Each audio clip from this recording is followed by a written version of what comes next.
ഇപ്പോഴത്തെ കോട്ടയം തലയോലപ്പറമ്പിലാണ് കാറും ലോറിയും കൂട്ടിയിടിച്ച് 2 പേർ മരിച്ചിട്ടുള്ളത്. കരിപ്പാടം സ്വദേശി മുർത്താസ് അലി റഷീദ്, വൈക്കം സ്വദേശി റിദ്ദിഖ് എന്നിവരാണ് മരിച്ചത്. പരിക്കേറ്റ സുഹൃത്ത് സ്വകാര്യ ആശുപത്രിയിൽ ചികിത്സ. വിവരങ്ങൾ ജോസി ബാബു നൽകും. ജോസി, എപ്പോഴായിരുന്നു അപകടം? എന്താണ് അപകട കാരണം സംബന്ധിച്ച വിവരങ്ങളുണ്ടോ?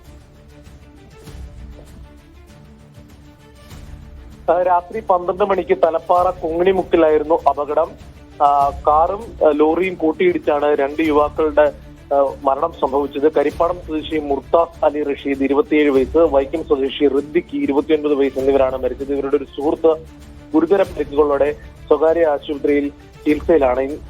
പോലീസ് പറയുന്നത് നിയന്ത്രണം തെറ്റി ദിശ മാറി കാർ അമിത വേഗത്തിൽ ലോറിയുമായി കൂട്ടിയിടിക്കുകയായിരുന്നു. ഇങ്ങനെയാണ് അപകടം സംഭവിച്ചതെന്നായിരുന്നു. ഇന്നലെ രാത്രി ഇവർ സുഹൃത്തുക്കളൊക്കെ ഒരുമിച്ച് ചേർന്ന് വിവിധ കാറുകളിലായി ഒരു ദിശയിലേക്ക് സഞ്ചരിക്കുമ്പോഴാണ് ഈ അപകടമുണ്ടായതെന്ന് പോലീസ് പറയുന്നത്. തലയോലപ്പറമ്പ് പോലീസ് മേൽനടപടികൾ സ്വീകരിച്ചിട്ടുണ്ട്. പോസ്റ്റ്മോർട്ടത്തിന് ശേഷം മൃതദേഹം ബന്ധുക്കൾക്ക് വിട്ടുകൊടുക്കുകയും ചെയ്യും.